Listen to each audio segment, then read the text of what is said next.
जैसे ही उन्होंने यात्रा की, हानसेन की सुपर किंग भावना जल्द ही समाप्त हो गई और उसका शरीर सामान्य हो गया। हालांकि उसने धीमा करने की हिम्मत नहीं की। वह आगे बढ़ा और जहां तक चला गया, वह कर सकता था, उत्सव मना सकता था कि वह उसे ढूंढे। हानसेन ने पाया कि क्वलेंसी और लिटिल विंड कुछ घने इलाकों में छिपे हुए हैं। वह उन्हें क्षेत्र से दूर ले गया, एक दिशा में जो उन्हें कांटेदार जंगल से बाहर ले जाएगा।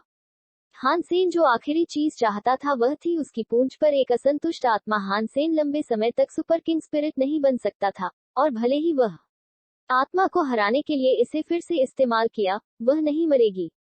उसके जवाब पर वह केवल उससे और अधिक नफरत करेगी, और उसके लिए उससे अधिक दुश्मन बनाना नासमझी होगी। अगर हानसेन ने बग को मारते समय अपना असली चेहरा प्रकट कर दिया होता, आत्मा को निश्चय ही अपने उद्धारकर्ता का चेहरा याद होगा। और अगर ऐसा होता, तो यह कुछ भी सुखद बग नहीं लिखता और अपनी पहचान प्रकट नहीं करना चाहता। हानसेन लोहे की बग को मारने में सक्षम होने का कारण पूरी तरह से नहीं था।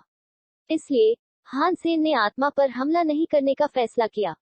उसने ती को मार डाला। हालांकि उनकी सुपर किंग भावना के लिए ऐसा इसलिए था क्योंकि लोहे की बग पहले ही कमजोर हो चुकी थी और वैसे भी मर रही थी। उसने एक मौका लिया, उम्मीद है कि उसने जो नुकसान किया वह सभी प्राणियों के लिए पर्याप्त होगा। हालांकि यह वह खंजर था जिसने ईमान बग को मार डाला था। अगर खंजर न होता और वह उसमें हेरफेर नहीं कर पाता, तो सुपर किंग स्पिरिट भी उसे हराने के लिए पर्याप्त ताकत नहीं देता।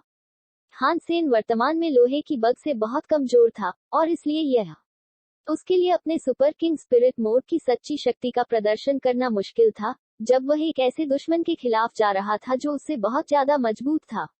हानसेन और ओहलांसी थोर वन के विस्तार के लिए बने हैं।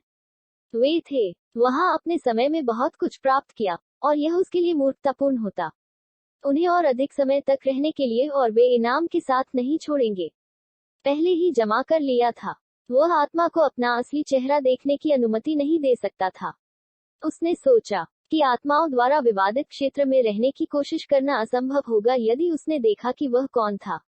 लेकिन हानसेन बेवजह चिंतित था, क्योंकि आत्मा वास्तव में नहीं थी। उस व्यक्ति का पीछा करने का इरादा है जिसने उसे बचाया था।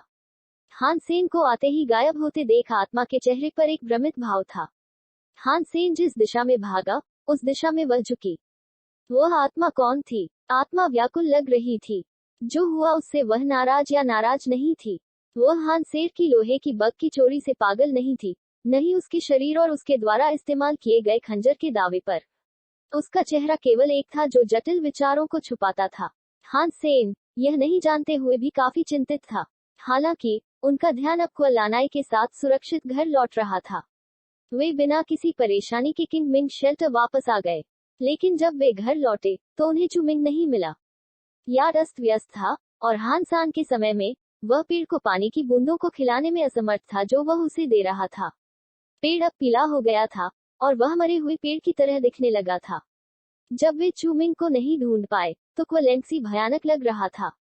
उसकी अनुपस्थिति के दौरान क्या हुआ होगा, उसके विचार घूमते रहे। उनके लिए अज्ञात किंगमिंग नाइट पेड़ की मौत के बारे में जानकर गुस्से में आ गया था। आश्रय के द्वार पर चुमिंग को जकड़ा हुआ था। उसे 300 बार मौत के करीब की स्थिति में काट दिया गया था, और फिर भी वह लटका हुआ था। अगले एपिसोड कल सुबह 6 बजे जरूर सुने और चैनल को जरूर सब्सक्राइब करें।